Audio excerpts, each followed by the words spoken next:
Welcome to Immigration Review, your weekly source for immigration case law updates and insights. I'm your host, Kevin A. Gregg, back again to review the week's precedential immigration cases, rummaging through the decisions so you don't have to.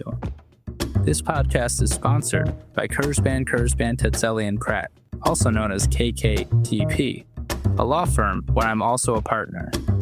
Whether you are facing an immigration obstacle, a serious injury, or a legal issue in your business, KKTP will aggressively protect your best interests.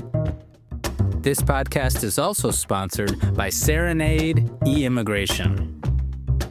All right, let's talk about your case management system. Maybe you're still drowning in spreadsheets or stuck with software that feels like it's from 2015. No offense, 2015. The podcast friends at e-Immigration recently published an Ultimate Immigration Software Buyer's Guide. I wish I'd had it when I was shopping for our firm's case management system. It's got real comparisons of the features that actually move the needle. Head to get.eimmigration.com/resources to grab your copy and pick like a pro. Or click on the link in the show notes. And as always, this show does not constitute legal advice and has no bias other than to keep you up to date and to enable you, my dear colleagues, to excel in court. So, without further ado, let's start the review.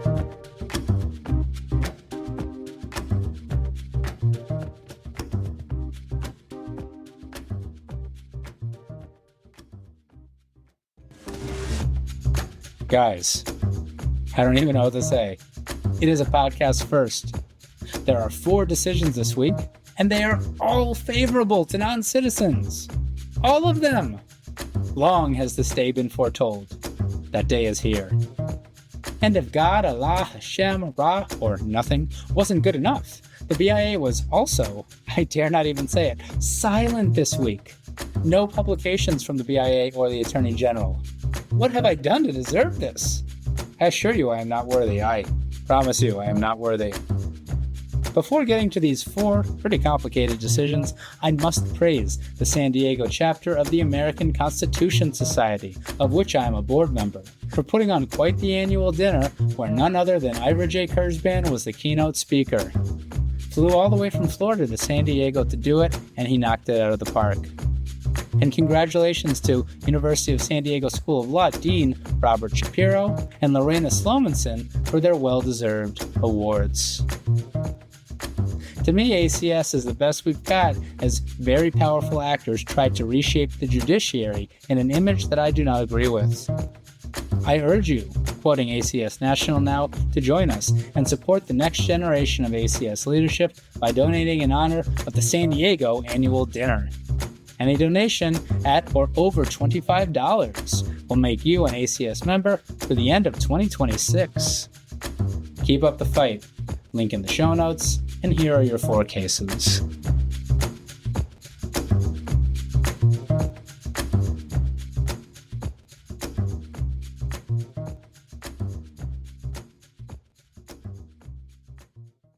First up is Encarnacion v. Bondi, published by the Ninth Circuit on September 30th, 2025.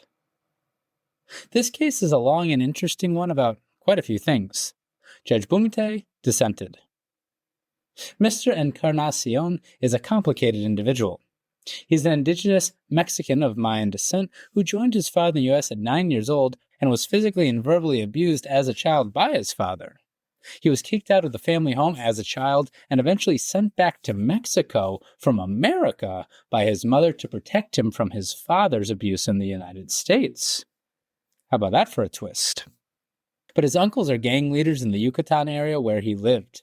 He testified that he never got involved himself, but his uncles gave him quite a few gang tattoos to protect him.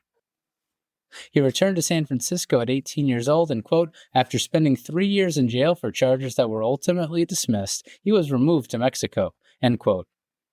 But upon his removal, he claimed to have suffered serious harm by police officers, a vigilante group, and gang or cartel members. He was attacked by police officers in 2011 due to his tattoos and other things. Quote, after stripping him naked, The officers beat him with the butts of their guns. They also hung him by his feet and repeatedly dunked his hooded head into a barrel of water. The beating lasted for an hour and a half. It caused several injuries, including a broken nose, a broken foot, rectal bleeding, and chronic rib pain. The police released him after fining him 2,000 pesos. End quote. Also in 2011, other indigenous men attacked him because of his affiliation with the gang and tattoos. 30 men with machetes, and his son was seriously harmed in the attack. Then in 2016, having relocated to avoid cartel violence, he was, quote, shot in the foot by masked gang or cartel members. The masked assailants took him to the hospital after realizing that they had intended to shoot someone else, end quote. So that's a pretty weird one, but also how terrible. An immigration judge and the BIA didn't really believe much of any of this. He was deemed not credible, but that's his story. He came back to the United States in 2016 to leave it all behind. But he began to have nightmares. Quote, he became paranoid, began using methamphetamine, and experienced auditory and visual hallucinations. He has since been diagnosed with PTSD, major depressive disorder, and substance abuse disorder. End quote. That led somehow to DHS finding out about him in 2020, and then they reinstated that old removal order. But they initiated withholding-only proceedings when he passed a reasonable fear interview, I suppose. Lots of evidence, including expert witnesses, were provided in that proceeding. Quote, over the course of the 8-hour hearing, there were numerous antagonistic exchanges between the IJ and his prior counsel. All parties agree before the court that the IJ was frustrated by counsel's conduct, but they dispute whether the IJ's frustration was justified and to what extent it affected the hearing process. Our review of the transcript shows repeated provocative, obstructive, and unprofessional actions by then counsel who has not appeared in this petition for judicial review. End quote. Anyway, the IJ denied, the BIA affirmed. Mr. Encarnacion then petitioned for review with pro bono counsel, and it would appear that he is nowhere to be found at the moment. Oil did not ask the Ninth Circuit to dismiss the case as untimely under the Riley decision, but it did file, quote, an 11th hour motion to dismiss the case under the fugitive disentitlement doctrine, end quote. Getting cute in D.C., ladies and gentlemen. And all after oral argument, nonetheless. Quote, under that doctrine, an appellate court may exercise its discretion to dismiss the appeal of a defendant who is a fugitive from justice during the pendency of his appeal. End quote. And the Ninth Circuit did apply that doctrine to an immigration case in 2003. So there you go. Importantly to the split panel here, however, Mr. Encarnacion, quote, has never been in or escaped from the custody of DHS during the pendency of his petition, end quote. Looks like he bailed on an ICE OSIP, or maybe the first OSIP appointment. Therefore, first explains the Ninth Circuit, the government brought all this up too late. Forget about not being raised in the briefs. This was raised after oral argument. In any event, bailing on ICE doesn't implicate the fugitive disentitlement doctrine, explains the court, at least when it's like an ICE appointment. The Ninth Circuit has adjudicated petitions for review before, not knowing where the non-citizen is, explains the court. Plus, the panel is pretty convinced that actually DHS, Mr. Encarnacion's counsel, and even the Ninth Circuit here know where he is, as it appears he was arrested in San Francisco pretty recently. What a case. And finally, Mr. Encarnacion has a strong convention against torture case. Heck, quote, in a case involving the potential loss of property rather than life, the Supreme Court cautioned that disentitlement is too blunt an instrument for advancing a court's substantial interest in preserving its dignity and deterring flight from prosecution, end quote. This is even more important than that, right? Literal life and death and not just property. There you go, Ninth Circuit. There you go. By the way, Judge Bumate was not having this part of the decision at all. Quote, we appreciate our dissenting colleagues' thoughtful contrary perspective, end quote. On to the merits then. If you're still with me, that was all about the fugitive disentitlement doctrine. On the merits, the court first addressed the adverse credibility finding. Not implausible to believe that Mr. Encarnacion wasn't being truthful about his gang ties given his tattoos and family connections. And the IJ gave Mr. Encarnacion a reasonable opportunity to rebut, giving him chances to explain things that the IJ was concerned about. And his demeanor seemed not credible too, something the Ninth Circuit and all circuits really give, quote, special deference, end quote, as they can't see the non-citizen in court. Not for nothing, though, explains the Ninth Circuit in a footnote, quote, a substantial body of empirical evidence casts doubts on the reliability of credibility decisions based solely on demeanor. End quote. The potential pitfalls of relying on demeanor are heightened in immigration proceedings where language barriers, cultural and educational differences, and testimony about traumatic experiences are the norm. End quote. If that helps you in your appeal going forward. It was upheld here, though. He testified fast and suspicious, used overly long pauses, was agitated with his facial expressions and body language. And although the Ninth Circuit has flat out refused to affirm adverse demeanor findings from contentious immigration judges who bully and berate non-citizens, explains the court, this was not that, even if it was, quote, contentious and even at times antagonistic, end quote. That was more towards the attorney, not Mr. Encarnacion. Plus, the court kind of seems to think that counsel deserved it. The panel doesn't like the omission-based finding either for adverse cred. It understands why Mr. Encarnacion didn't disclose his ongoing rectal bleeding until testifying in court. Embarrassing omissions often get a pass, and omissions are less probative than inconsistencies anyway for adverse cred. And the Ninth Circuit believes the IJ speculated. Compounded, quote, the IJ's laser focus on petitioner's testimony about rectal bleeding led him to ignore the severity of petitioner's original allegations of PTSD, a broken nose and foot, chronic rib pain, and bloody urination from which he continued to suffer 9 years later, end quote. So, a couple of pillars of the adverse credibility are legitimate, but a big one isn't. Yet still, and even with Alam v. Garland, the panel upheld the adverse credibility finding. It really doesn't like what it sees as lies about his gang activity, and it was really important to his claims. The court just can't get over it, and it destroys the withholding of removal claim, that is, the adverse credibility finding. So on to Convention Against Torture Protection. Remanded. Country conditions alone seem likely to establish a claim, even without Mr. Encarnacion's testimony. Because he's still got the tattoos and the mental health issues, right? And Mr. Encarnacion dedicated several pages to explaining how the agency ignored his country condition evidence. Oyl addressed it in a, quote, brief and vague footnote, end quote. The Ninth Circuit doesn't like that, and remanded. Particularly as that evidence included 2 University of Texas expert professors. Lots of testimony about how his tattoos, gang uncles, mental health, indigenous ethnicity, all put him at significant risk of torture by law enforcement and cartels in Mexico. Read the decision and maybe hire these professors in your case. Indeed, one expert testified that, quote, police officers are sometimes paid to pick up people struggling with mental illnesses or addiction and drop them off at predatory rehabilitation centers, end quote. Y'all. Seems like the BIA didn't really even mention the experts either. Not good. The IJ believed the experts inconsistent, but the Ninth Circuit disagrees completely, particularly as the IJ made other errors misreading the record. The country condition reports support what the experts testified as well, explains the Ninth, including the mental health institution stuff. Pay attention, guys, and mark this decision. All important, not least of which because, quote, the government acquiescence standard does not require actual knowledge or willful acceptance of torture, awareness and willful blindness will suffice, end quote. And Mr. Encarnacion's cousins have already been killed for similar reasons, it seems. A, quote, extensive record, end quote, was submitted, and the IJ and BIA must tangle with it. So, remanded.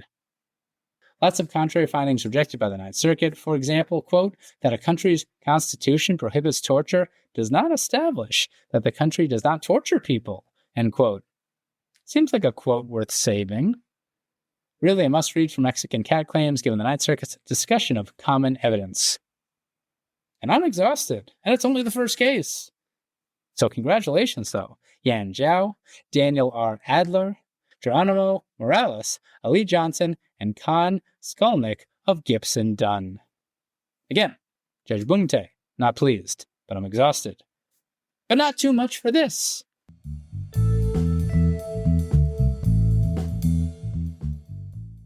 If you've listened to the pod lately, you'll hear a plethora of BIA decisions faulting CAT applicants for failing to meet what is truly becoming an impossible evidentiary burden.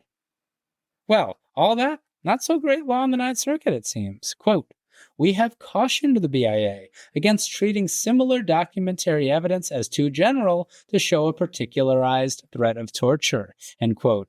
That is, the Department of State and other fairly broad country condition evidence and reports, those can meet it. Quote, evidence that the government intentionally targets or acquiesces in the targeting of a specific group to which an applicant belongs is sufficiently particularized, end quote. For the cat. That is an important quote to remember as the BIA continues its war against all things cat and feline generally. And that is Encarnacion v. Bondi.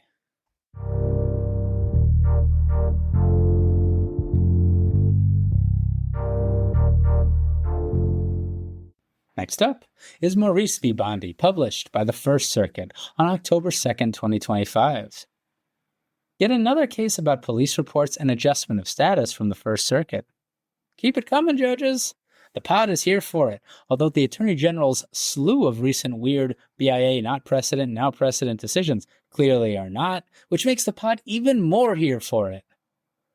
Mr. Maurice is from Haiti, received temporary protected status, and had his removal proceedings administratively closed. But in 2018, DHS denied his application to extend his TPS, and later that month, Mr. Maurice was arrested and charged with stalking and domestic violence for entering his estranged wife's home through a window in violation of a bail order and prohibited contact with his wife. That makes Mr. Maurice part of a statistically very small group of Haitian TPS holders. And in any event, the case was ultimately dropped. But then he was arrested for simple assault, domestic violence against the same wife a year and a half later. And this one seems pretty bad given the police report. Arrested again, similarly a few months later. I don't see any convictions though. DHS though moved to recalendar the admin closed proceedings. Granted, Mr. Maurice moved to adjust through that same wife in the recalendared proceedings. Non-LPR cancellation and asylum and related relief and protection, and even voluntary departure, too, in the alternative. An immigration judge denied everything. Relevant here, the IJ gave more weight to the police reports than to Mr. Maurice and his wife's in-court testimony. And one of those police reports does say that he hit his wife in the jaw with a drill, sending her to the hospital. The wife denied that happened, though, in court. The BIA affirmed. Among many other things, it, quote, acknowledged that Mr. Maurice testified that he had struck his wife accidentally, wherein his wife testified that she was not struck at all, end quote. So that does seem a bit inconsistent. The First Circuit remanded. Despite Patel, by the way, and how it divests review of denials of adjustment of status and cancellation of removal. But it doesn't divest circuit courts of jurisdiction over claims that the police reports were reliable or not, or that their use was not fundamentally fair. And those are the arguments being brought here. The First Circuit's most recently discussed police report type case, I believe, is its Rosa decision from episode 225. Or maybe there was something relying on Rosa afterwards. Anyway, IJs can rely on police reports so long as doing so isn't fundamentally unfair. And an IJ need not expressly make a finding that the report is fair. So no win there for Mr. Maurice. However, and here we go, similar to the Rosa decision, Mr. Maurice argued that the BIA violated its own decision in matter of Arreguin from 1995 in giving the police reports substantial weight where they weren't corroborated. And that is indeed true. Rosa just explained that, quoting Arreguin, explains the First Circuit. Mr. Maurice wasn't convicted. Both he and his wife denied the information in the reports. No police officer was brought to testify in court. No other corroborating evidence was provided. And yet the IJ and the BIA clearly gave these reports substantial weight, going so far as to hold an absence of remorse from Mr. Maurice against him when he said he didn't do it. Now, maybe Mr. Maurice's testimony did actually unwittingly corroborate some of what was said in the police reports. The First Circuit seems sympathetic to Oyle's argument about this. But the BIA didn't rely on any of that as corroboration, explains the court, so it's not going to do so now. Flat out, quote, a police report, absent a conviction, must be corroborated before the agency may give the report substantial weight in denying adjustment of status as a matter of discretion, end quote. The BIA violated that rule, so it's all getting sent back. That should be the rule everywhere, by the way. Matter of Arreguin. The First Circuit also briefly addressed Mr. Maurice's claim for non-LPR cancellation. A bit redundant to me, given that it's also a discretionary form of relief, yet harder to get, but whatevs. Here it came down to the stop time rule. Now, Mr. Maurice was served with what appears to be a compliant notice to appear 2 years after entering the United States, way back in 2012. Remember, it got admin closed, those proceedings? He argued, however, that it did not stop accrual of the 10 years continuous physical presence needed for non-LPR cancellation of removal because he was, quote, a minor at the time when he was served, the absence of pleadings by the original IJ assigned to the matter, and his case originally had been administratively closed based on his eligibility for TPS, end quote. All unique arguments to make in the future, that is, one or all of those things, can get around the stop time rule even when served with a compliant NTA. But they weren't adjudicated here because Mr. Maurice did not exhaust them before the BIA, that is, those arguments. It's all going back, though, on the more important adjustment of status application. The First Circuit continues to be at the tip of the spear on police reports and similar things. And so congratulations, Melanie Chaput, for petitioner. And here's a bit more from the First Circuit in another case.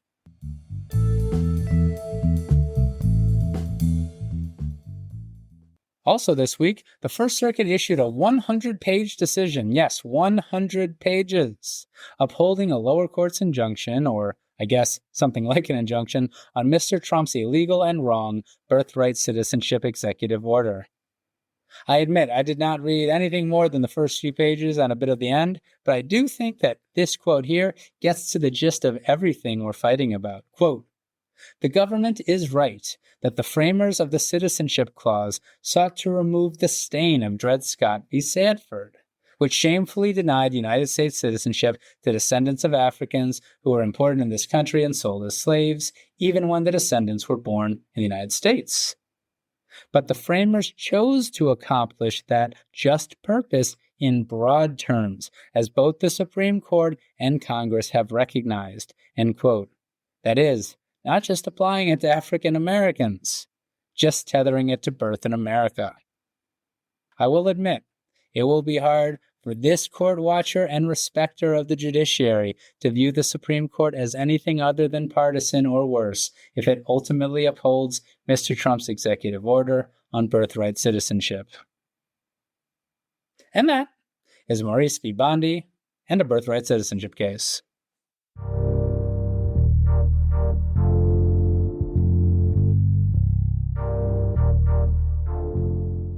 And now, a word from our sponsors.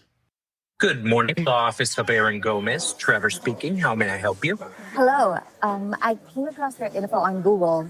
Do you by any chance handle 601 waiver cases? My deadline's coming up just like a few weeks away, and I'm having trouble to get it done. Can you help me? I'm really sorry, ma'am. At the moment, we're at full capacity. We're not taking any new cases on right now. No way.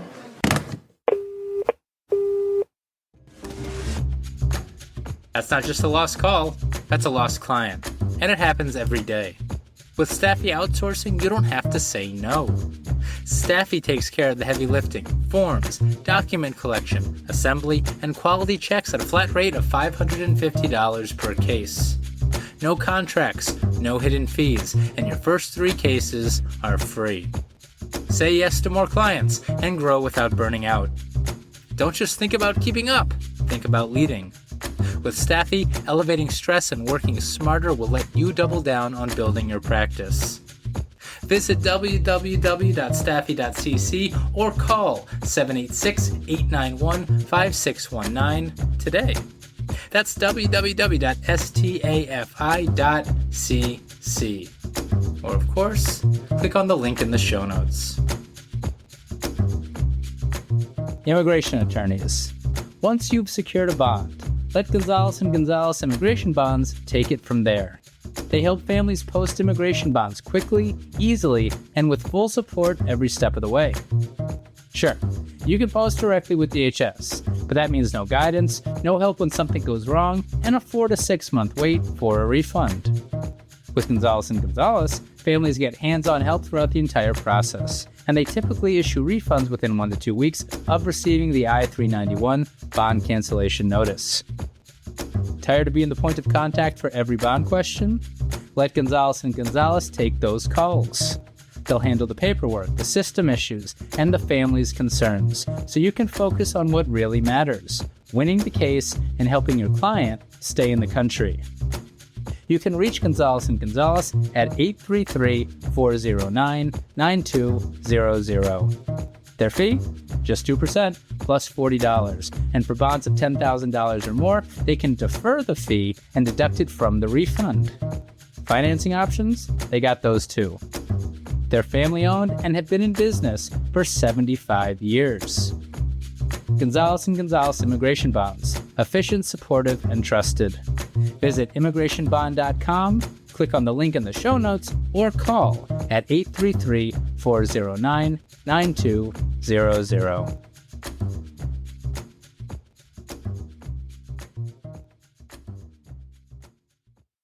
Welcome back.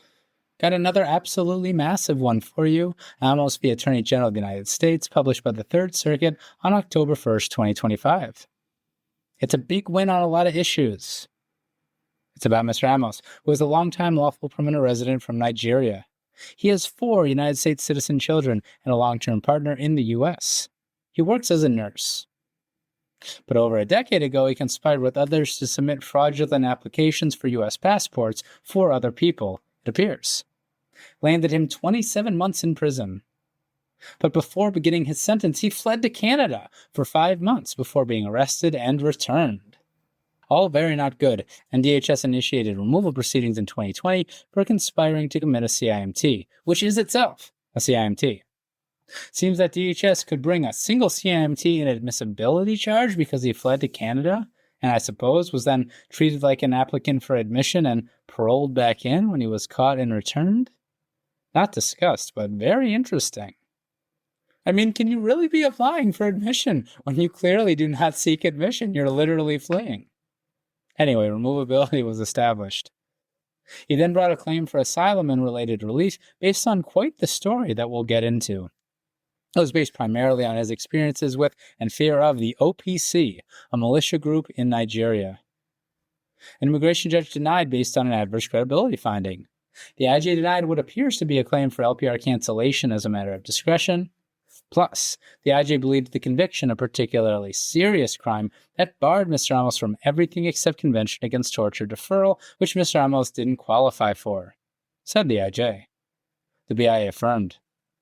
After rejecting some important arguments, such as whether the IJ violated Mr. Amos's rights by failing to provide his witness and interpreter, and by failing to advise that he was potentially eligible for a standalone Section 212H waiver, right? If they're treating him as an applicant for admission because of his CIMT, he should be eligible for a standalone 212H. Finding that it had jurisdiction, notwithstanding the conviction, the Third Circuit remanded on almost all of it. First, an argument about the interpreter. See, his longtime partner was deemed not credible as well. Mr. Amos asserts that it was because she wasn't provided an interpreter.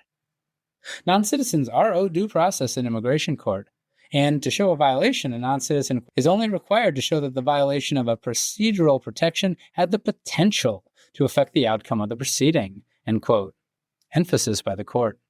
Language barriers are serious things, explains the Third Circuit. Quote, accordingly, when the record shows that an IJ cannot adequately understand testimony, there is a significant risk that an applicant for relief will not be able to fairly present his or her claims to the IJ, end quote. Unchecked, it can make proceedings fundamentally unfair. And this includes witnesses. But yet still, the Third Circuit didn't remand on this issue. It did not read the record as showing that Mr. Amos's partner was prevented from effectively communicating. The court goes through the record and testimony, but that's all you really need to know, sweet listeners. Okay, fine. 30 minutes of responsive testimony in the English language with answers that seem to comprehend and indicate a nuanced understanding of English terms. This notwithstanding 48, quote, indiscernible, end quote, notations in the transcript for that partner, that phrase that we all know and love if you do appeals. Her testimony and responses made sense, unlike in other Third Circuit decisions where this argument has succeeded, like BC v. Attorney General, Episode 71. The Third Circuit cautions IJs, though, to err on the side of getting an interpreter, it appears. So, no remand there, but remand on everything else. It's going back. Let's start with the particularly serious crime determination. Here, we have a regular federal conspiracy conviction, although it's conspiracy to commit passport fraud, specifically. But that's 18 U.S.C. Section 371, a conspiracy to violate 18 U.S.C. Section 1542. Not an aggravated felony, but still could be a particularly serious crime if it passes the matter of NAM test. Haven't touched NAM in a minute. Two-part test that, focusing on the crime committed. At step 1, the agency examines the elements of the crime of conviction to determine whether they, quote, potentially bring the offense within the ambit of a particularly serious crime, end quote. Accordingly, quote, looking to the correct statute at this step is critical, because if the elements do not potentially bring the offense within a category of particularly serious crime, the individual facts and circumstances of the offense are of no consequence, and the non-citizen would not be barred from a grant of withholding of removal, end quote. Restated, can't get to step 2 of NAM without passing step 1. That means we're in big deal territory, as a bit of a circuit split started to develop on this last year or the year before. The 9th, 4th, and 1st Circuits all jumped in last year, if I recall, although I can't remember who issued that non-citizen adverse decision. Was it the 1st Circuit? I think it was. La Fortune from episode 224. Only after passing step 1, explains the 3rd Circuit, do you get to step 2, where all reliable information can be considered, including the facts and circumstances of the actual conviction, beyond the elements of the offense. But step 1 is elements-based. Here, that meant the IJ and the BIA need to analyze the elements of sections 1542 and 371. Now, 371 is just a generic conspiracy statute. It's crazy broad. That doesn't really help the government. Therefore, it comes down to the elements of section 1542. After all, quote, not all conspiracies are created equal. A conspiracy to steal a book of stamps from a post office counter is not the same as a conspiracy to kill a postal worker, end quote. Tell that to the stamps, but point taken, Third Circuit, point taken. And here's some really interesting stuff. While the Third Circuit holds that you must analyze the object of the conspiracy, the particularly serious crime analysis, quote, must account for the significant differences between agreeing to commit a substantive offense and carrying it out, end quote. Even though it seems that Mr. Amos may have done the deed here, he got a plea to just conspiracy. That's important because, quote, a conviction for a conspiracy to commit a substantive offense does not require proof of all the elements of that substantive offense. It does not even require proof that the defendant committed any overt acts in furtherance of the substantive offense, end quote. At least the federal conspiracy statute. And that is making this quite the case. The agency didn't do any of that analysis here. Just kind of jump to step 2, looking at all the facts and circumstances. Can't do that. Now in the Third Circuit, remand. And though it's not cited, I do believe that that enters a circuit split, or at least a partial one. So here you go. And that's not all. Convention Against Torture. The BIA seems to have simply affirmed the IJ's finding that was largely based on a lack of past torture. But CAT requires more than that, that is the analysis. It's about what will happen in the future. And here there were affidavits from Mr. Amos's mother about what had happened since he left Nigeria, and the OPC searching for him, and the like. The BIA thought that was all speculative, but that's not really fair, explains the Third Circuit. Quote, of course any future prediction is, by definition, speculative. Denying protection merely because such predictions lack certainty would undermine the relief CAT was intended to bestow, end quote. Wasn't I just saying something like that a few weeks ago?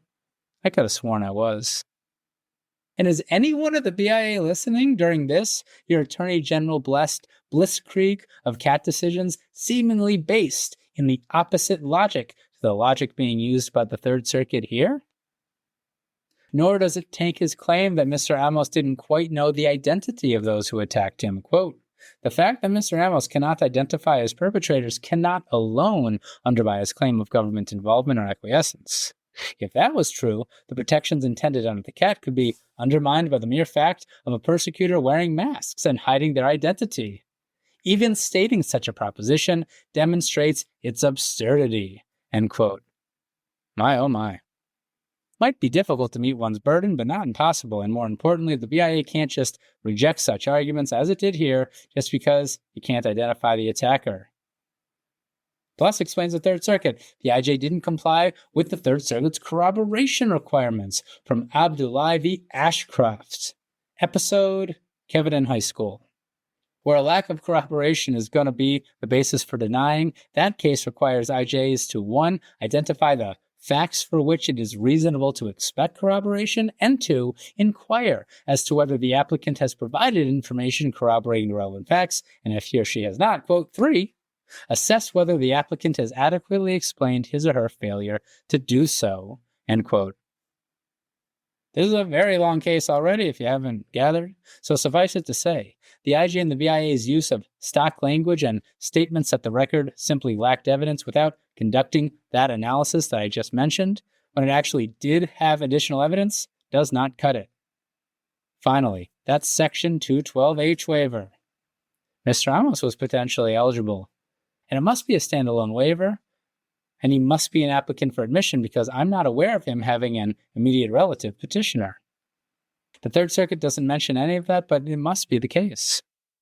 Quote, failure to inform a petitioner of his or her apparent eligibility for relief is a regulatory violation, end quote. That's 8 CFR section 1240.11a2. Even when the non-citizen is represented? I wonder. And unsure if Mr. Amos was here before the IJ, but seems like he was. Now, the BIA had said no harm, no foul on the failure to advise of the Section 212H waiver, based on a finding that a Section 212H waiver has a higher hardship standard than does cancellation of removal, which the IJ had already denied. But the Third Circuit said that that is backwards logic. Non-LPR cancellation removal has a higher hardship standard than does a Section 212H waiver. So, can't use that logic. I'm not going to lie, guys. That is so obvious that I fear even the BIA wouldn't make that mistake. I wonder if the Third Circuit is getting its cancellations mixed up. After all, Mr. Amos would appear eligible for LPR cancellation of removal, so it would make sense that he would apply for that, and that relief has no hardship standard at all, but hardship always helps, of course. But I am way past the four corners of this decision here, so I'm just going to stop. Could be totally wrong. In any event, giant remand with some very big holdings. Meaning, congratulations Colleen E. Dougherty, A. Patrick DiSabato, Kevin A. Feely, and Mary E. Levy, as well as Tessa L. Polsky of Temple University School of Law, in addition to Jessica Rickenbaugh of the Tucker Law Group for petitioner. And that is Amos v. Attorney General of the United States.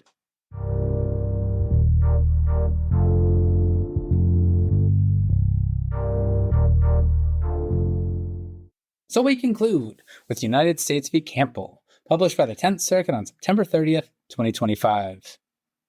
It's a criminal case about a lot of criminal things, but for our purposes, it's about ACCA crimes of violence. Of relevance here, U.S. citizen Mr. Campbell, quote, contends that his 5 prior convictions for Oklahoma armed robbery do not constitute violent felonies under the ACCA, end quote. That's a lot of armed robbery. And you know what? They're not.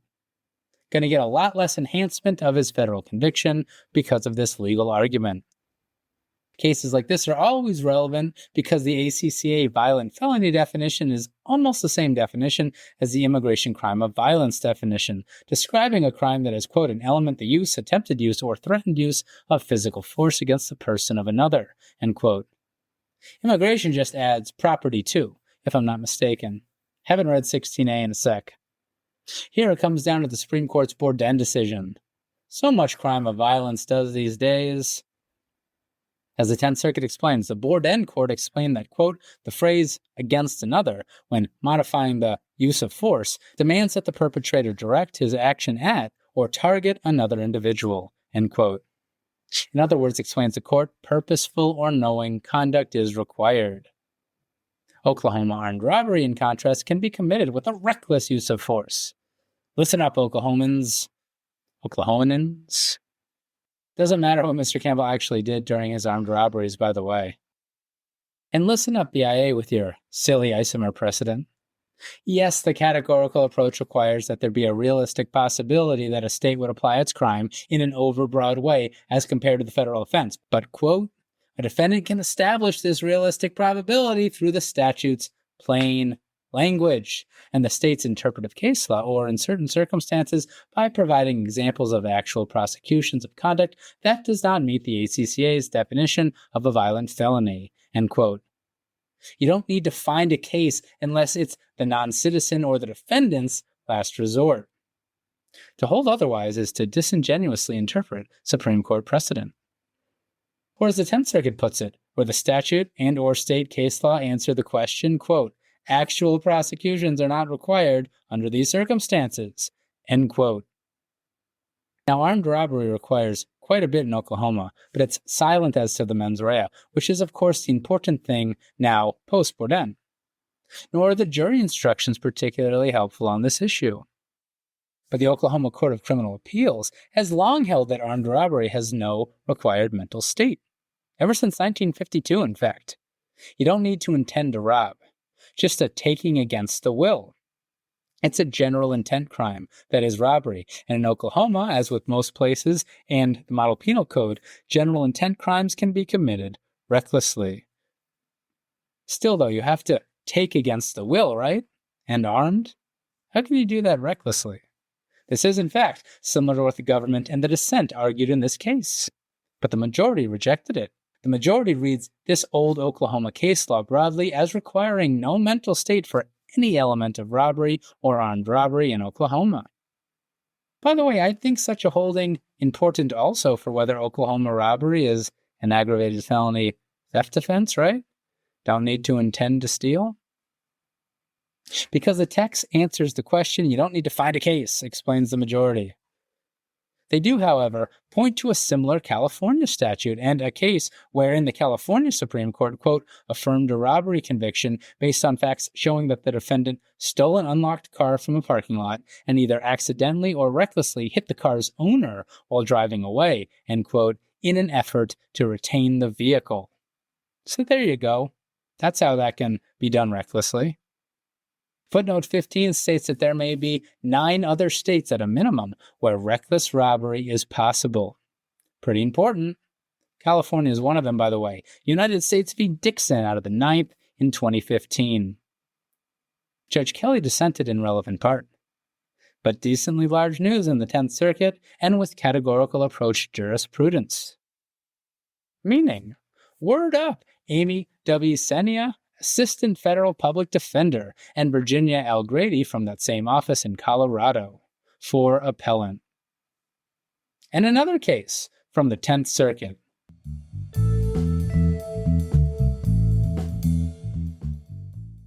This week, the 10th Circuit also reissued its Rangel-Fuentes decision, issued a year and a half ago on episode 209. I knew that case looked familiar when it was published. The court doesn't say what's different, but it appears that the court simply came to the same conclusions as last time without relying on Chevron deference, and adds about a paragraph explaining how the BIA is due no deference anymore, despite Oyle's best arguments. That is, in this case, that the qualifying relative children can age out during proceedings and therefore make non-citizens ineligible for non-LPR cancellation of removal. So still a not great holding for non-citizens, but still a remand on asylum, again. And, always important to know what's going on with the Loper-Bright arguments. And that is United States v. Campbell.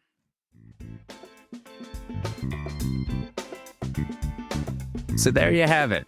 You're all caught up with the past week's published immigration cases. I'm Kevin A. Gregg, a partner with the law firm Kurzban, Tetzelli & Pratt, and this has been another episode of Immigration Review.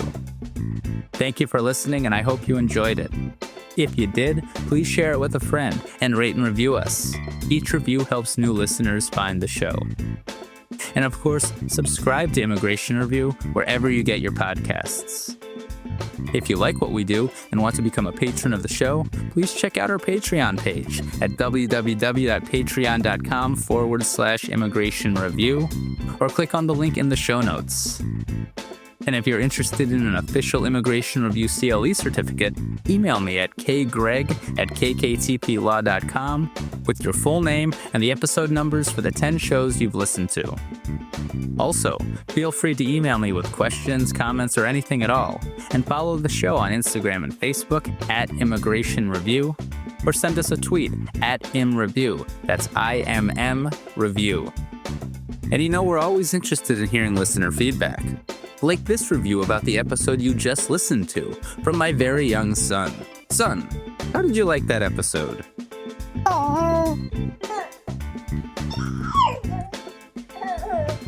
Indeed.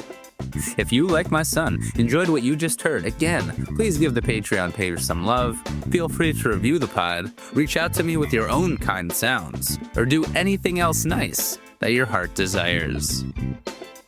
I'll be back next week for a brand new discussion.